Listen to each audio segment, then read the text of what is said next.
How do you guys approach, social media and marketing now where oftentimes, you're a musician, but now you also have to be a content creator too, because the scope has shifted.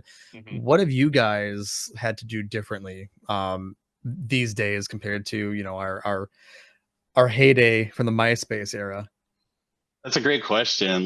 So back when we had MySpace, we had over 1 million plays on MySpace, probably 100,000 whatever friends. It was our heyday as well. MySpace was very formative for us and very attributable to Yeah. our success, I think, honestly. Like Hmm. that was foundational, right?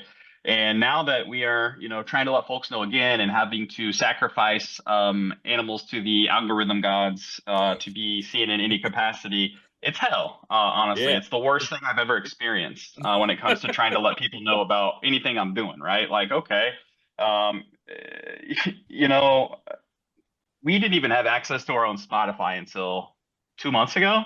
I had to fight for like 6 months to even get access to that. Jeez, We don't have access to our old YouTube channels. We don't have access to like anything that says our name. We pretty much don't have, and we aren't getting really? access to. Yeah, and it's an uphill battle because Mhm. let's say Victory Records created our YouTube channel. It has 500 subscribers, has over 250,000 streams.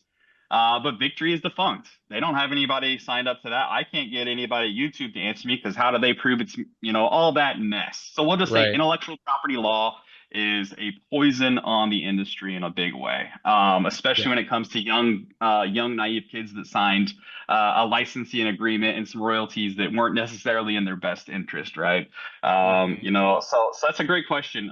It's hell. But it's also awesome because honestly, like getting to reconnect and just connect with people in general that give a shit, there's nothing better. Like Right. I've always had such a my cup gets filled with, as I've kind of mentioned, with community and just meeting other people that are like-minded and having fun and just riffing and bullshitting and just being, right? So getting Hmm. like a little DM from somebody that saw us, 20 years ago at a this is a really interesting one. It was a defunct Boy Scouts summer camp that was like Yeah. abandoned. The punk rock show outside of St. Louis at like getting somebody to be like, "Hey, I saw you guys here. Do you remember that?" I'm like, "No, I don't." And then I have that epiphany, like, "Oh shit, I do remember that." And it was awesome. And there was in the middle of nowhere, and the grass was up to our chests, but that hall was sick, and we had a blast. And there were like 200 kids, shoulder to shoulder, sweating, to the floor. And just those kind of reconnections are invaluable to me.